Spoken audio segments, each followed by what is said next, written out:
Last minute shakeup at 5:30 a.m., laundry situation not good. And when your focus is on helping your clients, it's easy to forget about yourself. But NASM knows trainers. Morning, Ryan. Is okay. And staying in front of the day isn't always Thanks, as simple Ryan. as 1, What's 2, up? 3. So when the unexpected has you pressing pause, What's the latest on creatine? I'm going to get back to you on that. let NASM1 help you press play.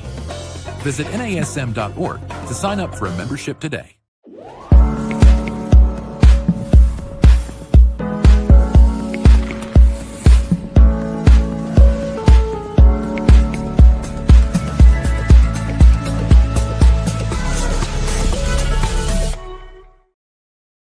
Hey everyone, welcome to Strong Mind, Strong Body. I'm so glad you joined us here today. So, we are going to talk about all things fitness, wellness, mental, and emotional health. So, I'm glad you joined us on the NASM Podcast Network. And today we're talking about the magic of storytelling, how to use your story to spark change. I have to say, there's nothing I love more than telling a story. And I think the only thing I love more than that is hearing a good story. Stories stick, right? They're like songs. They stay in your memory data bank, if you will. And it's always the stories that we remember more than the science. So I have a guest today. Her name is Stephanie Paul. And she is going to talk to you about how to captivate, influence, and create deep connections through storytelling. Stephanie is an actress and an executive coach, and she's a comedian, and she has written a book about storytelling. So I think she's the perfect person. She's also got a performance background. So she's literally going to talk about how do we rewire the brain through storytelling. So Stephanie, I'm going to have you come in and say hello. Hi. How are Shameless you? plug for my book. All right. Well, there you go. All right. Well, it's nice to meet you, Stephanie. And I'm so glad that I have you here to talk about storytelling and share that whole concept because I do think that stories create deep, deep, deep connections. And when we share our story with others, we feel like we know them and they feel like they know us. And to me, there's vulnerability in storytelling. So what sparked your fascination with storytelling? And how has it transformed how you communicate? When I left the entertainment world, it was an interesting transition to go from, being a professional actress and stand-up comedian, producer, writer, director, things like that, and then become an executive leadership coach and a certified life coach. It sort of stemmed from a colleague of mine saying, you should teach the acting thing in the corporate world. And I'm like, don't be ridiculous. And an article was written about me in the newspaper. And the next thing I know, I had 2 clients reaching out to me saying, hey, can you help me with this from the corporate world? And then I ended up going into the TED Talk world for about 4 years, and I've coached over 70 people in that TED format. And I was executive producer for the TEDx Mission Viejo back in 2016. And that sort of springboarded me into helping biotech companies raise startup money, series, B, C, D type thing.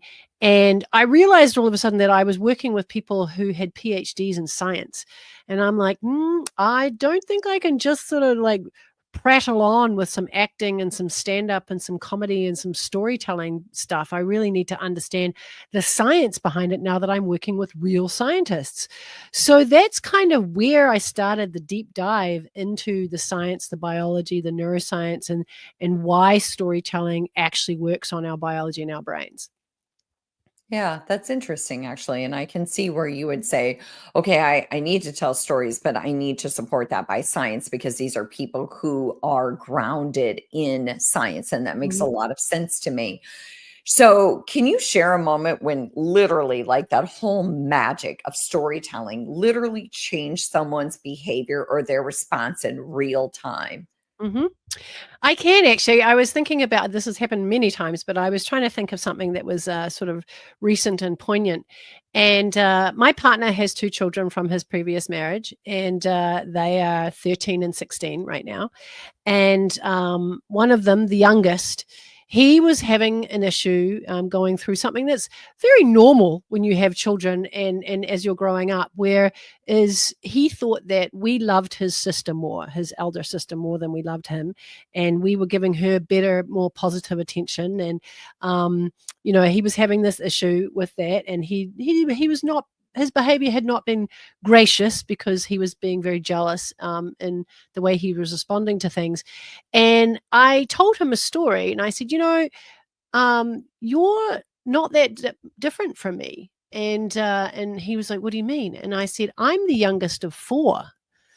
And my siblings are 5, 9, and 10 years older than me. And you just have one. You just have your older sister. But I had an older sister and 2 older brothers. So I had 3 people on me as the youngest. And I, shared that story with him about how I felt. And so I understood. And so that story truly connected him with me. He stopped crying in that moment. He started asking me more questions about what I did when I was his age and how I dealt with those things. And stories truly help us connect, and they help us understand that people understand us, because people don't care unless they know you care first. And I think that's a Roosevelt quote initially, but it's really, really true. People need to feel felt. They need to feel understood and heard. And what stories can do, maybe the scenario is not exactly the same thing, but people can place themselves in the story. They can see and feel and emote, because that story is akin to something that they've experienced or something they're experiencing. Yeah, I love that. I think that that's a great quote. And I do agree. I think that anytime somebody tells me a story when I'm going through something, I feel like they see me, they feel me, they hear me, they experience me, and they go, okay, I have something that will align. And, I do have to say, though, that sometimes, like in the work that I do in mental health, I will share a story, but I'm cautious because I don't want it to be gratuitous. I don't want it to transform into being about me, if you will. But I think that there's that little bit of like kind of nuance or caution, but I love the story you just shared, because that's perfect. When we share, especially with anyone who's struggling, that we share that struggle, they go, okay, I'm not alone. And that right there is like, oh, I just lost 5 pounds of heaviness because I am not alone. Other people have been here, done that, and now they're okay. So I think that's good. And that kind of brings me, Stephanie, to my next thought, which is, you always hear that facts tell, but stories sell. And honestly, you hear that more and more in this speaking world. People want to hear stories. Tell your stories. Stories sell. And I'm like, yes, but what's really happening in our brain? Maybe the low version of what's happening in our brain, like not too sciencey, but kind of what's happening in our brain when we hear a compelling story versus just somebody shooting data at us, if you will. Well, people connect to messes more than they connect to successes, right? So you can throw all the accolades in a list as long as your arm, but when you actually share a mistake, a problem, an issue, an adversity with somebody else, they're more likely to connect to you, like, oh yeah, I've been there, or I've got something similar. And what's happening in our brains when that happens is you're lighting up emotions. And here's the thing about decision making. We make decisions based on what we remember, not on what we forget. We remember things when they're more salacious, when they're more emotional, when they're more engaging with our emotions and our feelings. So a list of facts and a list of data is not emotional. We don't connect to that. We don't remember that. So we don't use that information when we make a decision. When we make a decision, we cannot not even make the simplest of choice without a limbic system buy-in. And it was a very famous neuroscientist, Antonio Damasio, who discovered this. He's listed in a lot of books, this particular piece of research. He was doing a study with patients who had damage to the brain where emotions were created, and he stumbled across this finding during his research, that they could talk logically and reasonably about making decisions, but they couldn't make the simplest of choice because they couldn't get that emotional buy-in from the brain. So this is why stories are so key, because our brain goes, okay, facts, figures, how do I feel about that? The story engages the feelings and the memory, so that when it comes time to making a decision, we always remember how people made us feel. We do not remember the specific details. Gosh, I feel like I just kind of need to pause because there was so much in there. And you're so right. It's so, I don't remember teachers who were like, when I think about a good teacher, I think about a teacher who I could connect with, who I felt connected to, a teacher who didn't talk at me, but talked, just like engaged in my thoughts and my opinions and my voice and me being present in the room. And I love what you said about messes versus successes, because I feel like that gets a bad rap in the sense that people are like, oh, I love the way people come and surround me when I'm in a bad situation, but when I'm succeeding, they don't want to, throw me a good for you. And I don't think that's what you're saying, though. I think that Mm-mm. you're just really saying that there is that to a degree, but really what we want is I want to know that somebody was a hot mess at some point and that they were able to rise up from it, because I know Mhm. that I've had many points where I am a hot mess. And I want to know that I too will overcome and I will rise up from it. And Mhm. I also like how you said that facts and figures don't involve feelings. And at the end of the day, a story is at the heart of the matter. And so for me, that's how I connect. I don't care about facts and figures. And if Mhm. you've met anybody who is so analytical, I think it's more difficult to relate to them because they don't seem to have that ability to really connect through, hey, but I'm not feeling you. Okay. I Mhm. hear Mhm. your facts, Mhm. but tell me something I can relate to. Mhm. Um, so yeah, that was really good. But so I have to ask you, some people are like, well, my story is just not that interesting. Like I haven't had anything really big happen in my life. Like what kind of story would I share? So what do you think what's the biggest misconception about what makes a story powerful? Well, I'm going to just start off with experience of working with biotech companies and helping them pitch and raise money. You know those pitch decks, because it's biotech, they've got a lot of facts and figures and a lot of data. And the most successful fundraisers that I've worked with who raised money really quickly were the ones who really got the storytelling component and got into the emotions and got into, engaging with their audience, because investors don't give you money because of the facts and figures in your pitch deck. They give you money because they feel connected and engaged with you. They feel like there's somebody that you want to go out and have dinner with and hang out with and grab a beer with and get to know. That's biologically what happens. People forget that the facts and figures are important, the key components are important, but if we look at, so the research shows us, and there's no specific actual number, but 63 to 93% of how we communicate is nonverbal. So nonverbal communication has nothing to do with facts and figures. That's 7%, right? If we go with the 93%, that's nonverbal. So we have over 4,000 human behaviors. Some of them are micro expressions. Our limbic system reads them really well. Our limbic system does not understand logic and reason. Our limbic system is the one that feels. So you've got to get really good at using your voice. You got to get really good at eliciting emotions by your actions. Your actions have to be congruent with your words. So you can't sit there and go, hi, I feel really excited today. I'm so excited to be here. This is amazing, Angie. You just made me feel so cool. No, that is BS. That is not congruency. And people act weird when they get in front of other people or in front of a camera. They suddenly don't, their personality disappears. And all of a sudden, we've got this person talking like a robot. You can't be perfect. People don't want you to be perfect. People want you to be emotional and excited and passionate, and they want to hear it in your voice. They want to see it in your actions. You know, just a slight differentiation of showing you something. I'm going to take a simple sentence, and I want you to clock what your brain does with the different ways that I say it. You could close your eyes and listen to me saying this. Okay. Okay. Hi, my name is Stephanie, and I love chocolate bananas. I love dipping chocolate bananas into chocolate with more chocolate and chocolate sprinkles. It's delicious. Now I'm going to say it a different way. Hi, my name is Stephanie, and I love love chocolate bananas. I love dipping bananas into chocolate. I love the sprinkles that go on top. Oh my God, that's so delicious. What happened with your brain?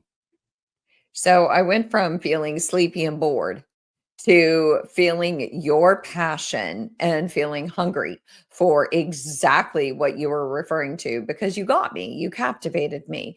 You weren't monotone and you used inflection, and I really felt it. But I I also saw it elicited in your body I language. elicited a result Yes. from your biology. That is what storytelling does. True, good storytelling will elicit a result from your biology, and it'll engage the brain, and it'll make the decision.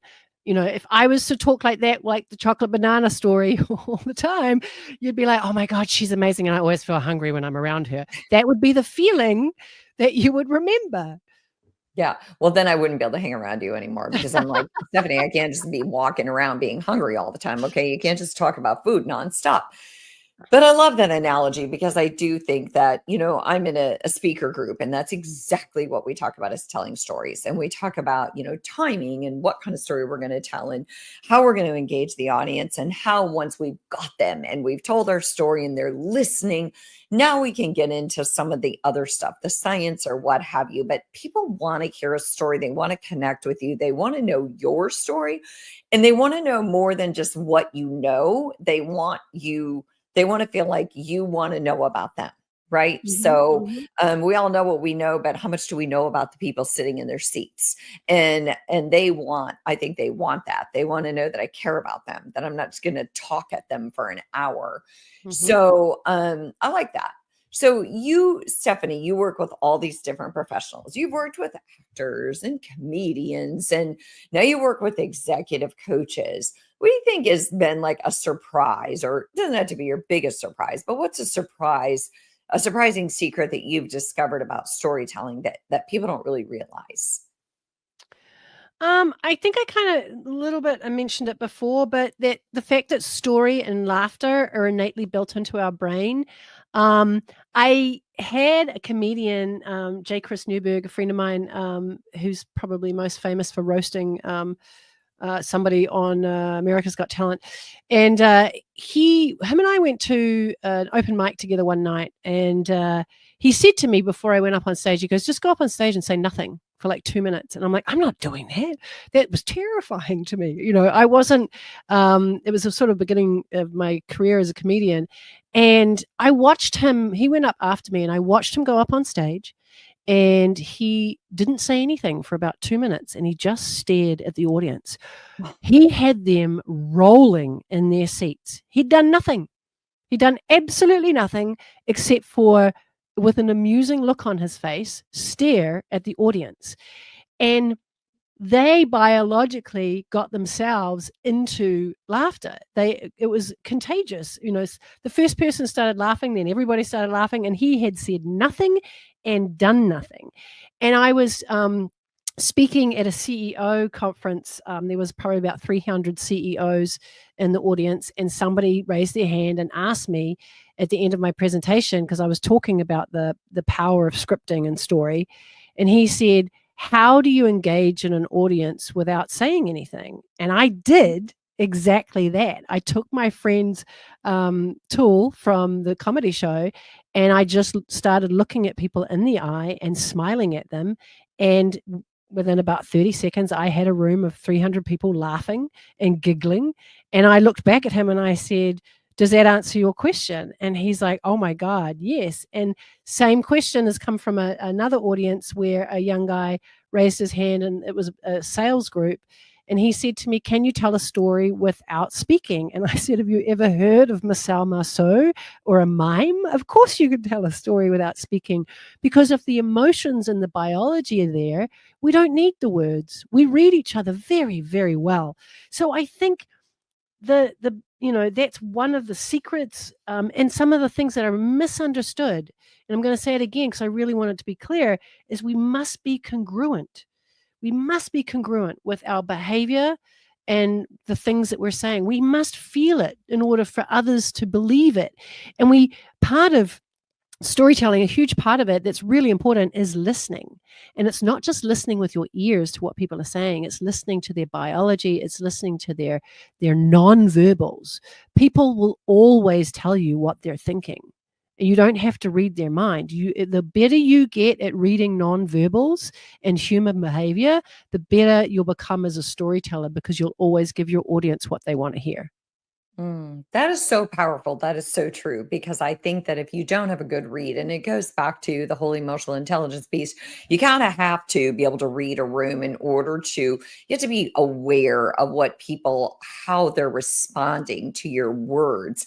But I totally love that story about just staring at everybody in the room. I have a keynote coming up, and my mind is like, I wonder what would happen, because it's a group of very intellectual, very analytical people. And I'm like, I wonder what would happen if I just stood there and stared at them with kind of a funny look on my face. Either they would fire me and never hire me again, or not. I don't know.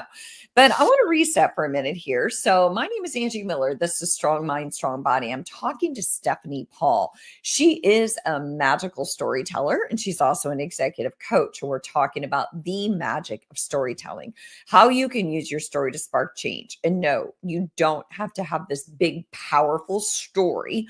As a matter of fact, I'm going to get to that next in my next question with Stephanie, because I think that sometimes it's the big, powerful stories that we really have to have the right audience. Sometimes it's the smaller, sillier stories that can really connect us. And that's kind of what I want to ask you, Stephanie, is how do I identify? So as a matter of fact, in my speaking group, I told a story. And I'm not going to tell this audience the story. And the reason why is it's a heavy story. It's a hard, hard story. It's a true story of something that happened to me. And it was life-changing. It was a personal narrative disruption. It was upsetting. It's still difficult for me to process. And I decided that it was a safe space for me to lift that story, get it out of here, and share it. And it's kind of heartbreaking, but it also was a story of resilience. Now, I have a keynote coming up. I'm not sharing that story. It's too heavy. It's too much. It's not going to land on the topic. I'm like, nope, got lots of other stories. So how do we know? How do we know what stories are going to identify? Well, it's interesting you are talking about your story, because you reminded me of a situation when I went through my divorce and I was still doing stand-up. And every time I tried to do material about my divorce, it never landed on the audience. And one of my colleagues, another stand-up comedian, came up to me and he goes, "You can't use your stand-up material yet." And I was like, "Why?" And he goes, "You're still too close to the content. You're too close to the story and it's too painful, and the audience know." And I was like, "Oh God, you're so right." Going back to that congruency, right? So any type of, you won't be able to tell that story in a normal, like, public setting until you have released that connection to that pain. Once you release the connection to the pain and you can be more humorous about it and lighthearted about it, you'll be able to tell anybody that story. Because right now, maybe shame is still attached to it, or fear or pain and those type of things, which makes it harder for us to discuss, you know. So I had a story about a client. She had a nonprofit organization, and she had a big fundraiser coming up, and she wanted me to help her prepare her presentation, for the fundraiser. And she really, really struggled with me because she wanted to talk about the fact that she'd had a stroke. And I kept saying to her, the audience are not going to connect with that. Your audience is not going to be filled with a ton of people that have had a stroke. I know this. But she worked with children. Her organization worked with children. I said, but you need to talk about your childhood.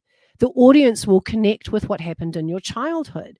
And she just wouldn't do it. She wouldn't connect. And I said, we can do it in a lighthearted way, but your childhood is the reason why you run this organization today. It's got nothing to do with your stroke. And she refused. And it was a real shame, because I felt like if she had really told that story about her childhood and didn't have to get into the negative details, but the audience would have connected with her better. So finding the details about the stuff that you're willing to talk about, but also understand that you have to know the audience, right? And the one thing that she had with that audience is every single person in that audience at some stage had been a child. So she would have been able to use components of her story to connect and engage with the emotions of that audience. And like my biotech companies who connected and engaged with their audience would have raised a lot more money because people connected to it. Now, I'm not saying I want to get money out of people's pockets, but it does make a difference. People, when they feel something, and they connect and they engage. And that's why, once again, stories are so important, because you elicit those feelings. And it doesn't always have to be a positive thing. Stories, can have negative sides to them.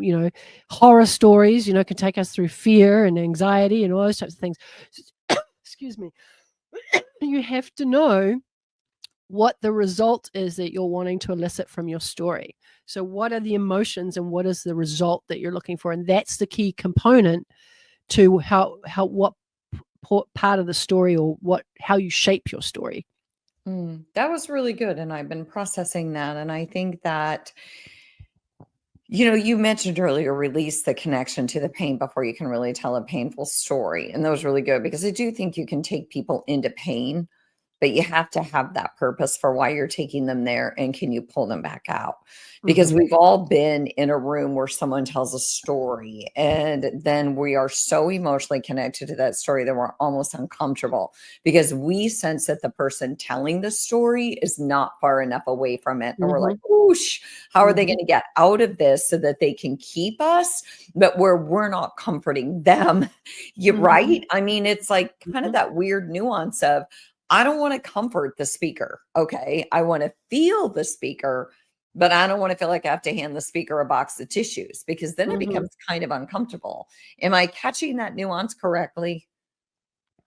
Yeah, you are. And it can happen in multiple different ways. I've had it with one client who she took an energy on stage with her because she'd had an argument with a guy backstage before she walked on stage. And I was analyzing her presentation. One of the things that I do for clients, they can send me a video of their presentation and I'll analyze it down into minute detail, and I'll tell them stuff, especially with the human behavior and the congruency and things like that. And I said to her before I gave her feedback, what happened before you walked on stage? And she was like, huh? She didn't get it. I saw straight away that something happened before she went, because I knew her baseline.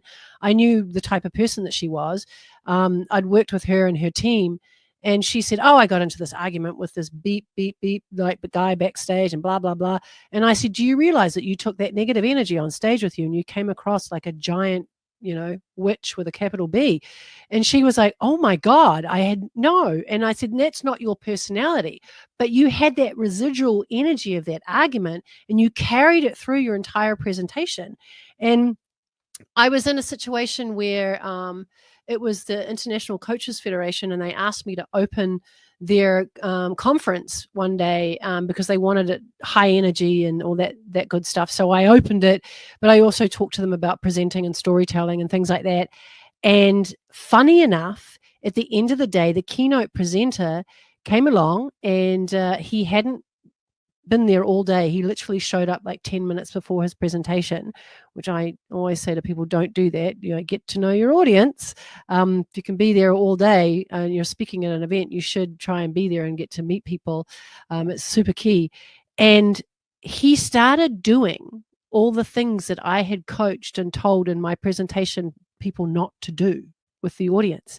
And it was fascinating because collectively the audience were going, oh, they were making these noises every time he did something and I'd said, don't do this. No. And I thought it was hysterical because I was like, wow, first of all, they actually remembered what I taught them, which was interesting.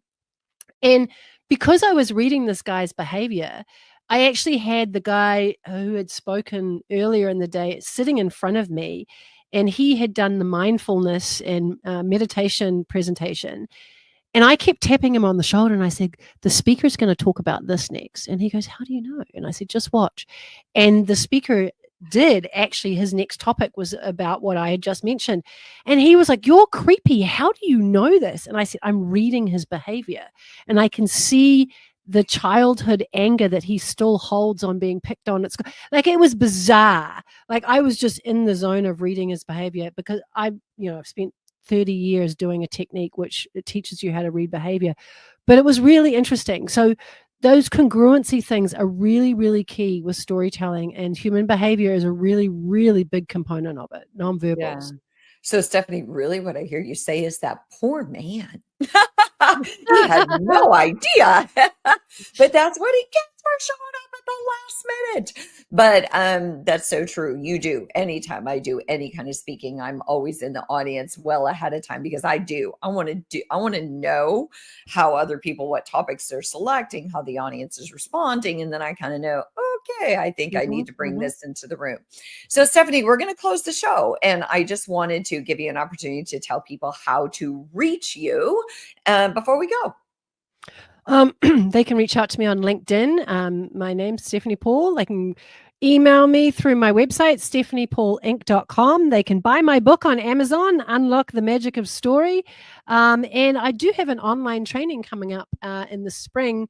So if anybody wants to learn more about that online training, and there'll be 6 modules, all based around, one of them is based around my book, but all about voice and storytelling and humor and all those good things that go into presenting, speaking, and storytelling and leadership, believe it or not.